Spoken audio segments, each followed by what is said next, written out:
ഇതാ വഴിയല്ലേ? ആത്തെന്തായിരുന്നു പരിപാടി? അമ്പലത്തിലൊരു വഴിപാടിന്റെ കാര്യം പറഞ്ഞ. വഴിപാടായിരുന്നല്ലോ, നല്ല കാര്യമായിട്ടായിരുന്നല്ലോ. തോന്നിയ ദിവസം പറയുന്നത്. തോന്നിയ ദിവസം കാണിച്ചിട്ട് ആ പാവം ജവാന്റെ ഫോട്ടോയില് മാലിട്ട് ചന്ദനത്തിൽ എത്തിക്കണോ അല്ലേ?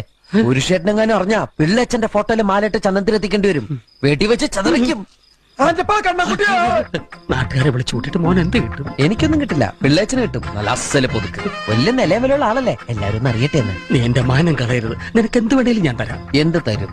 എന്ത് വേണം? അച്ഛന്റെ കയ്യിൽ നിന്ന് കള്ളക്കണക്ക് എഴുതി വാങ്ങിച്ച കുരുടിമുക്കിൽ 25 സെന്റ് സ്ഥലം. അയ്യോ മാധവ, അത് അയ്യോ മാധവ, അത് എഴുതി തരൊന്നും വേണ്ട. അവിടെ ഇത്തവണ എനിക്ക് വിത്തറക്കണം. അതെന്റെ ഒരു മോഹം. ഞാൻ പടവല വിട്ടിരിക്കുക. ആയിക്കോട്ടെ, അത് വിറ്റ് കഴിഞ്ഞാൽ എനിക്ക് വിത്തറക്കാലോ. ഇറക്കാം. പുറപ്പെടാം. പോകാൻ വരട്ടെ. ഇതൊക്കെ മറക്കാതിരിക്കാൻ ഞാനൊന്നും കൂടെ തന്നാലോ? വേണ്ട, ആരും കാണൂല. വേണ്ടെന്നേ. എന്നാ ചാടിക്കോ മോനെ. ഇന്ന് നീ അവിടെ കക്കാൻ കയറരുത്. ഇന്ന് അവിടെ നിന്ന് എന്തെങ്കിലും പോയാൽ നാളെ അത് എന്റെ തലയിലാവും. ഓ, എന്നാ മറ്റന്നാളാവാം. അതിന്റെ പിറ്റേന്ന് എന്റെ തലയിലാവും.